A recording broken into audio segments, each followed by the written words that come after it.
إذا حللتم أهلا وقدمتم سهلا. إذا ندخلوا في الموضوع مباشرة. اليوم غادي نتكلموا حول عصير المورينزي.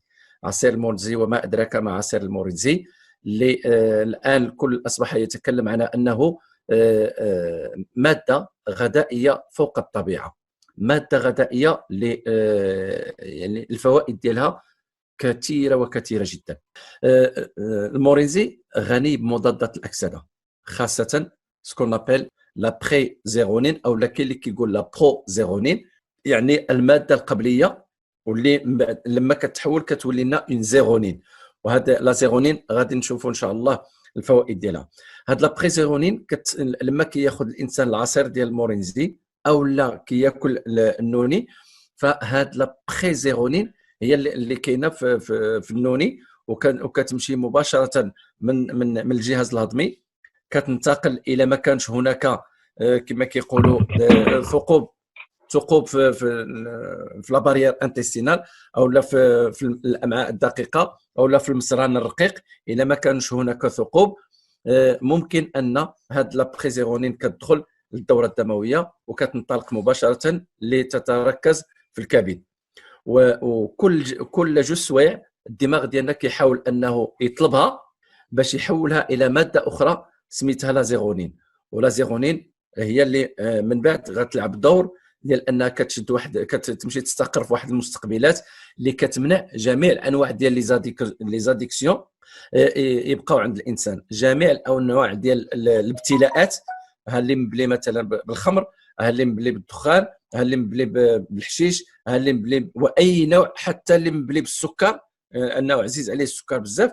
الا بدا كيشرب العصير ديال المورينزي غيدخل الذات ديالو هاد لا برو ولا لا بري زيرونين، اللي لما غادي يطلبها الدماغ غادي تتحول بواحد الانزيمات الى لا زيرونين، ومن بعد غادي تمشي تستقر في واحد المستقبلات، وغتقول لذاك الانسان لما غتشد المستقبلات، اش من غتشد؟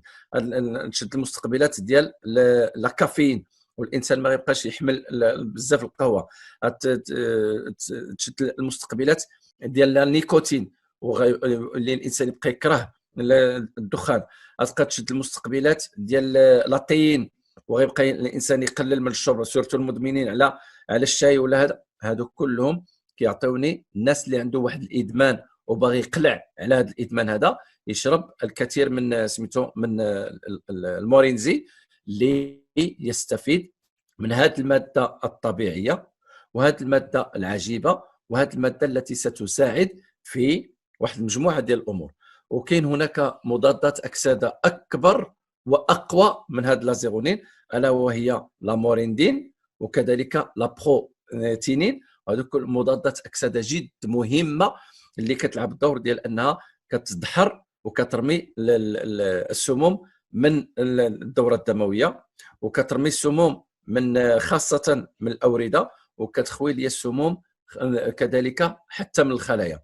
وإلا السموم خوات ليا من الخلايا، انذاك ما غيبقاش امكانيه عند هذوك الجدعات الحره، او لما يسمى باللغه الفرنسيه لي غاديكو ليبر، ما غتبقاش لهم الامكانيه ديال انهم يدمروا لي العامل الوراثي، او لا يخربقوا لي العمل ديال العامل الوراثي، او لا يوسعوا لي ما بين ديك الاشرطه ديال العامل الوراثي. فهادو كلهم يا اما الى توسعات الاشرطه ديال العامل الوراثي، او لا الى تخربات لا ستركتور ديال العامل الوراثي، او لا الى كان هناك عبث في العمل ديال العامل الوراثي، النتيجه كلها تؤدي الى ظهور انقسامات عشوائيه ومشاكل ديال الانقسامات في الجسم ديالي، واللي كتكون هي السبب في ظهور ما يسمى بالسرطان. هذه الاولى.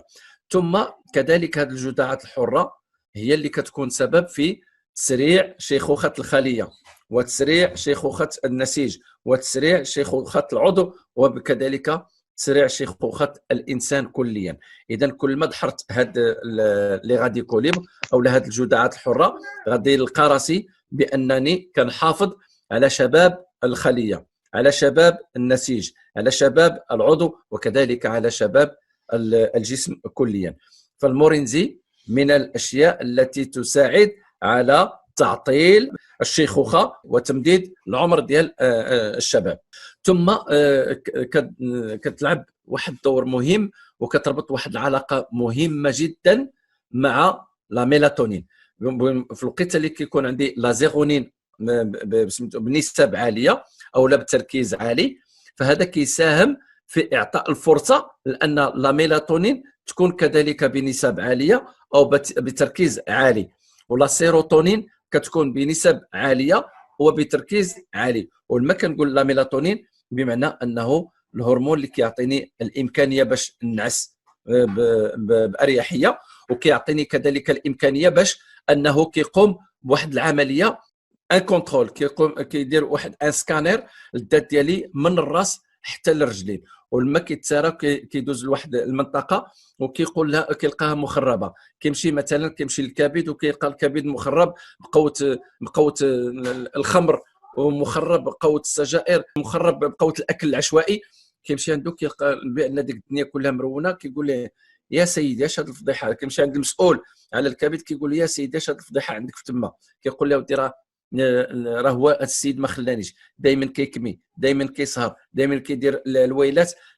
حاولت انني نادي الواجب ديالي، ولكني مع سميتو المشاكل اللي كينزل عليا في كل ثانيه ما بقيتش قاد على هذا الشيء اللي كيدير لي هذا السيد هذا، وبالتالي هزيت اليد ديالي وهزيت الرايه البيضاء وقلت ما بقيتش مستطاع. فلهذا حنا الان كنمشيو للذات ديالنا وكنحاولوا اننا نطمئنوها وكنقولوا لها سمحي لنا، احنا غادي نبدلوا نمط الحياه ديالنا معك، وحنا غادي نعطيوك اشياء اللي غتكون مفيده بالنسبه لك، وغنخليو لا ميلاتونين تجي ودير له سكانير ديالها، وغتلقى بان الكبد ديالنا نقي، وغتلقى بان المسؤولين على حمايه الكبد يعني جاهزين وكيقوموا بالعمل ديالهم.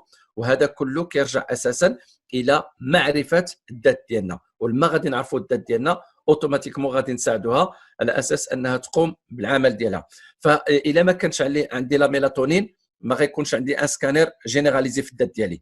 الا ما كانش عندي لا ميلاتونين ما النعاس ما عمره ما غادي يديني. والا ما كانش عندي لا ميلاتونين الهدوء والاريحيه والثباته كما كيقولوا غادي نبقى نعاني من القله ديالها. وبالتالي لما كتكون عندي لا ميلاتونين اوتوماتيكمون كتساهم وكتساعد في ان لا سيروتونين كذلك حتى هي كتكون بنسب وتركيز عالي. ولما كتكون عندي لا سيروتونين بنسبه عاليه اشنو النتيجه؟ وهو ان الانسان كيكون كما كيقولوا هذا الرجل ثقيل، هذا الرجل خطر، هذا الرجل يعني كيعرف اش كيقول.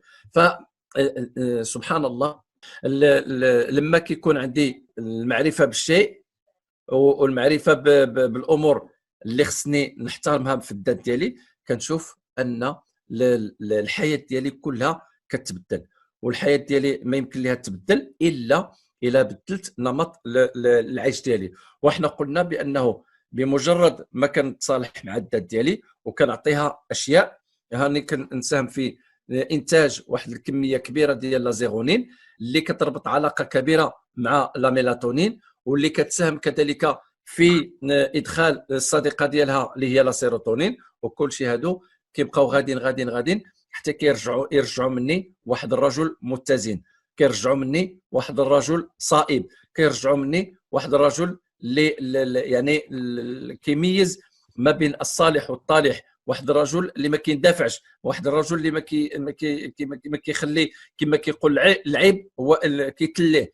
هادو كلها هاد التصرفات اللي كتشوفوها عند واحد الانسان راه هذا كيرجع اساسا الى ان اذا قلت بانه لما كتكون عندي لا زيغونين كتولي عندي لا ميلاتونين، ولما كتكون عندي لا ميلاتونين كتساهم في ادخال الاخت ديالها لا سيروتونين. وهذو كلهم كيحاولوا يعطيوني واحد الثباته، واحد الرزانه، واحد العقل، واحد الامكانيه ديال التصرف بحكمه و مجموعه ديال الامور اللي كتولي عندي.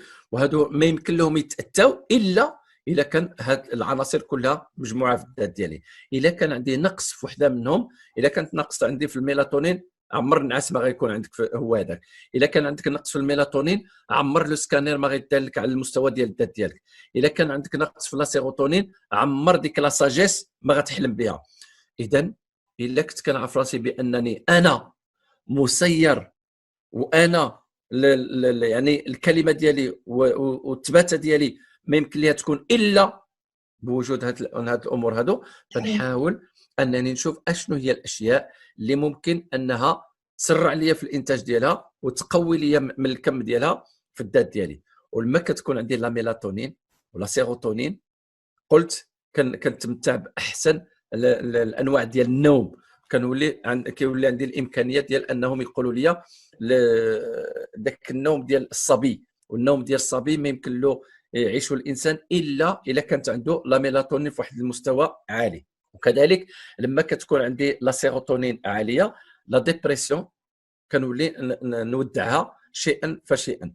وهذوك الصدمات العاطفيه ممكن انني يعني نتفاداهم ولو انني نعيشهم في الحياه اليوميه ديالي. فهاد الماده ديال لازيغونين شوف تبارك الله اشنو كانت لها من اثر على الجسم ديال الانسان، فقط بانني قلت اليوم سانخرط في العمليه ديال الاستعمال والعمليه ديال الشرب والعمليه ديال الاخذ ديال المورينزي. ثم ما بين الاشياء الاخرى اللي كاينه في المورينزي وهو الغنى ديالو بالحديد. ولما كنقول الحديد وما ادراك من الحديد، الان نحن في حاجه الى حديد واحد المجموعه ديال الامور. الا بغيت ندير لا سانتيز ديال لا فيتامين دي خصني الحديد، الا بغيت نرفع المستوى ديال المناعه خصني الحديد، والا بغيت يعني الكريات الحمراء تكون عندي بشكل كبير خصني الحديد، ولا بغيت واحد المجموعه ديال الامور اللي الجسم ديالنا في حاجه ليها. الا بغيت ننتج واحد المجموعه ديال الانزيمات خصني الحديد، الا بغيت ننتج واحد المجموعه ديال الهرمونات خصني الحديد. بمعنى ان بارتو الحديد نحن في حاجه اليه يعني اعاده ضبط الحاله الصحيه في الجسم ديالنا. ولما كنقول بان الحديد كيساهم في انتاج الانزيمات وكيساهم في انتاج الهرمونات. دونك الهرمونات والانزيمات ومجموعه من المكونات الاساسيه ديال الجسم ديال الانسان كتساهم في اعاده البناء كذلك حتى الخليه. اي خليه هاته الخليه اللي هما نحن في حاجه اليها. كاين الخلايا ديال لي سيلول فاغوسيتار او الخلايا الالتهاميه، وكاين كذلك لي ليمفوسيت تي ولي ليمفوسيت بي.